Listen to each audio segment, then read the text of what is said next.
आदरणीय विनोद जी, पांडे जी और one India के प्रमुख जो टाइम दे रहे हैं सुनील जी और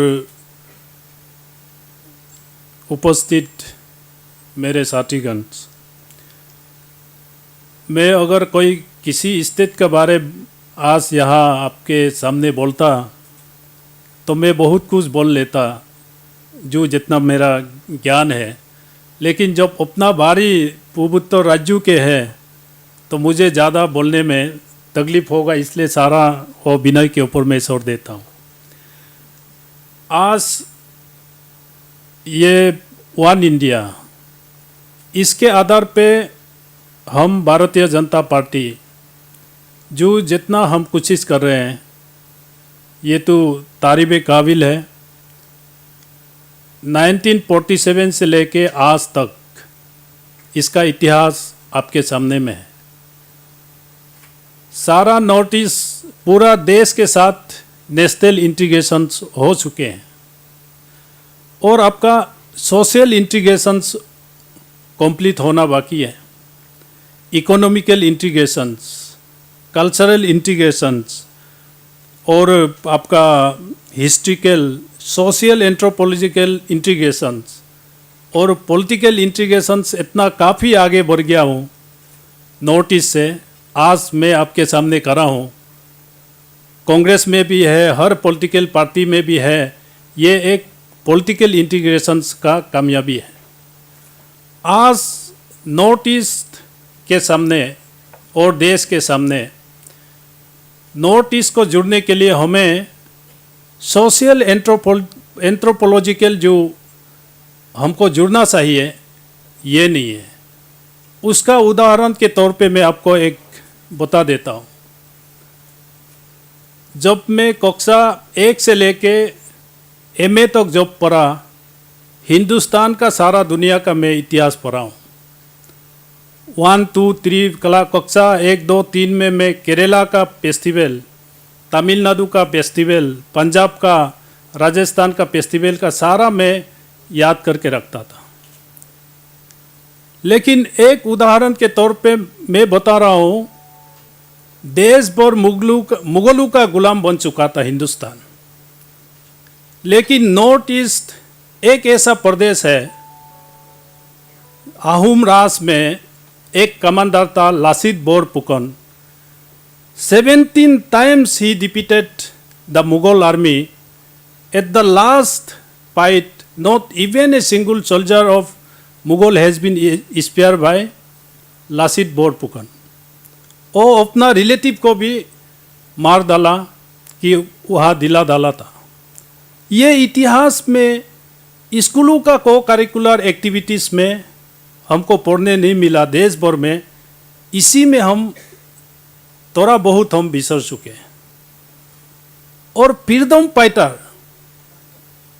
जिसको जवाहरलाल नेहरू ने असम जेल से छुड़ाया, रानी गाइदिन्ल्यू, और ऐसे अरुणाचल से, नागा से, असम से इतना इतिहास जुड़ा हुआ है फ्रीडम मूवमेंट में, उसमें किसी हिस्ट्रिकल बुक में हमें दर्जा नहीं दिया गया। ये एक हमको बहुत पिछड़ा छोड़ दिया है, क्योंकि देश के लोग ये सोचते हैं पूर्वोत्तर राज्यों। आज मैं सुनील जी को यही रिक्वेस्ट किए थे, आज के मीटिंग के बैकग्राउंड में पूर्वोत्तर राज्यों के नक्शा होना चाहिए। आज आपके सामने है। जब मैं लास्ट टाइम पार्लियामेंट में थे, अपना साथी कलीग्स आते थे, आप अरुणाचल से हैं, शिलोंग आपका कैपिटल है, मैं इसको कैसे समझाऊँ आज के युग में। इसलिए आज कल क्या हुआ उसको हमको देखना नहीं है। आज वन इंडिया जो कोशिश कर रहा है, आप सब बुद्धिजीवी यहाँ उपस्थित है, आपके सामने क्या है, हमको और कहाँ आगे ले जाना है, ये हमको चिंता करने की ज़रूरी है। आज मुझे भी कभी हैरान हो जाता है, जो सोशल एंथ्रोपोलॉजिकल बैकग्राउंड से ही एडमिनिस्ट्रेशन को गहराई में देखना पड़ेगा। सोशल कल्चर्स, आज जैसे मैं अरुणाचल से हूँ, अरुणाचल में 27 ट्राइब्स है जिसका हम भाषा मिलता नहीं है। Their way of living is different. आप यहाँ से जब देखेंगे अरुणाचल एक प्रदेश है, रहन सहन कल्चर अलग होगा, बिल्कुल अलग है। 27 major tribes in Arunachal Pradesh जिसका कोई रहन सहन उसका वो मिलता नहीं है। आपका नागालैंड में 18 ट्राइब्स है जिसका भाषा मिलता नहीं है, उसका कल्चर अलग है, सिस्टम कस्टमरी अलग है। मणिपुर में 30+ कम्युनिटीज़ है, मिजोरम में 15, मेघालय में 16, असम में 40+ कम्युनिटी है, त्रिपुरा में 21, सिक्किम में 6। 220 communities are living in different part of different states of North Eastern regions. हम भी अपना इसको इंटीग्रेशंस के लिए हम भी जुड़ लगा रहा हूँ अपना अब, लेकिन जुड़ने में इतना कठिनाई है, ये दिल्ली से संभव नहीं है। That's why what I mean to say is the anthropological, social, cultural approach जो है ये बहुत ज़रूरी है। और गवर्नमेंट ऑफ इंडिया नेहरू से लेके अब तक कहीं न कहीं बीजेपी सरकार को सरके, हमने सुनील जी ने आपको बताया नॉर्थ ईस्ट मिनिस्ट्री अलग और वहाँ का system north east development fund अलग एनडीए सरकार ने शुरू किया। Spark neglected burned house,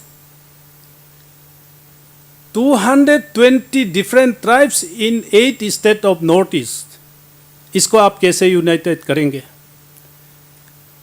spark neglected burned house का मैं उदाहरण इसलिए दे रहा हूँ, आज जितना इंसर्जेंसी है नॉर्थ ईस्ट में 140 insurgencies in north east. This is police record में आज ऑफिशियल है जो 140 इंसर्जेंसीज है। ये कैसे डेवलप हुआ? 1918 में नागा एडमिनिस्ट्रेशन, ब्रिटिश एडमिनिस्ट्रेटर ने एक नागा क्लब खुला था।